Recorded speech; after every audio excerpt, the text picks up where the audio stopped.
ഒരു ദിവസം ഒരു 6 വയസ്സുകാരനായ പയ്യൻ കയ്യിൽ 50 രൂപയുമായി ദൈവത്തെ വാങ്ങാൻ ഇറങ്ങി. ഒരു കടയിൽ ചെന്ന് ചോദിച്ചു, ഇവിടെ ദൈവത്തെ വിൽക്കുമോ? നീ എന്താ ആളെ കളിയാക്കുകയാണോ?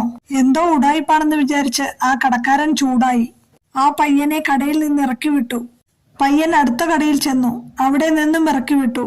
അങ്ങനെ ഓരോ കടയിലും ഇതേ ചോദ്യവുമായി അവൻ കയറി ഇറങ്ങി നടന്നു. സന്ധ്യയായി.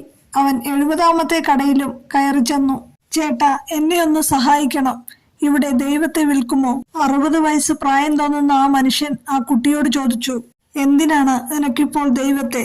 ഒരാളെങ്കിലും തന്റെ ചോദ്യം കേട്ടല്ലോ എന്ന അത്ഭുതത്തിൽ കുട്ടി നിറകണ്ണുകളോടെ പറഞ്ഞു, 3 വർഷം മുമ്പ് എന്റെ പപ്പയും മമ്മിയും മരിച്ചുപോയി. അതുകഴിഞ്ഞ് എന്റെ അങ്കിളാണ് എന്നെ നോക്കുന്നത്.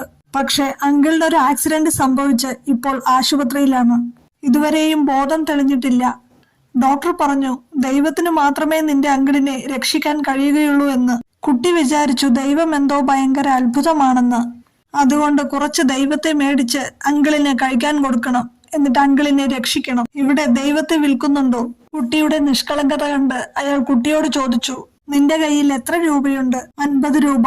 അവൻ പറഞ്ഞു, ദൈവത്തിന് കൃത്യം ആ വിലയെ വരൂ. ഇത് പറഞ്ഞിട്ട് ഒരു ചെറിയ കുപ്പിയിൽ ഒരൽപ്പം തേൻ അയാൾ ആ കുട്ടിക്ക് നൽകി. എന്നിട്ട് പറഞ്ഞു, ഇതാണ് ദൈവം, ഇത് നീ നിന്റെ അങ്കിളിന് കൊടുക്കണം.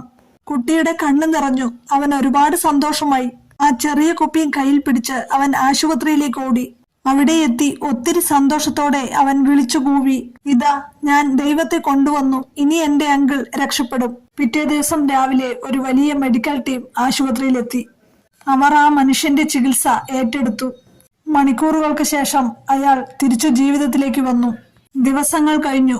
ആശുപത്രിയുടെ ബില്ല് വന്നപ്പോൾ ആ അങ്കിൾ ഞെട്ടി. പക്ഷേ അപ്പോൾ തന്നെ ആശുപത്രിയിൽ നിന്നും ഒരു അറിയിപ്പ് വന്നു, ഒരു അബദ്ധം പറ്റിയതാണ്, ബില്ല് മുഴുവൻ ഓൾറെഡി തീർത്തതാണ്.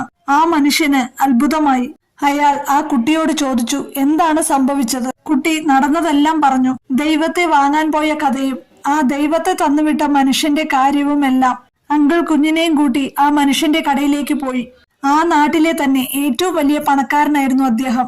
അങ്കിൾ ആ മനുഷ്യനോട് കണ്ണീരോടെ നന്ദി പറഞ്ഞു. ആ വൃദ്ധനായ മനുഷ്യൻ പറഞ്ഞു, എനിക്കല്ല നന്ദി പറയേണ്ടത്, ഞാനല്ല നിങ്ങളെ രക്ഷിച്ചത്. നിങ്ങൾക്ക് വേണ്ടി കയ്യിൽ 50 രൂപയുടെ നോട്ടുമായി ഒരു ദിവസം മുഴുവൻ ദൈവത്തെ വാങ്ങാൻ കടകളിൽ കയറി ഇറങ്ങി നടന്ന ഈ കുഞ്ഞാണ്. അവന്റെ നിഷ്കളങ്കതയും സ്നേഹവും നിറഞ്ഞ ഹൃദയവുമാണ് നിങ്ങളെ രക്ഷിച്ചത്. ദൈവത്തിന്റെ വില എന്ന് പറയുന്നത് ഒരു നല്ല ഹൃദയമാണ്. ഒരു നല്ല ഹൃദയത്തിന് മാത്രമേ ദൈവത്തിനെ വാങ്ങാൻ കഴിയൂ. ആത്മാർത്ഥതയോടും നിഷ്കളങ്കതയോടും കൂടി വിളിച്ചാൽ ഏതെങ്കിലും ഒരു രൂപത്തിൽ ദൈവം നമ്മുടെ അടുത്തേക്ക് വരിക തന്നെ ചെയ്യും.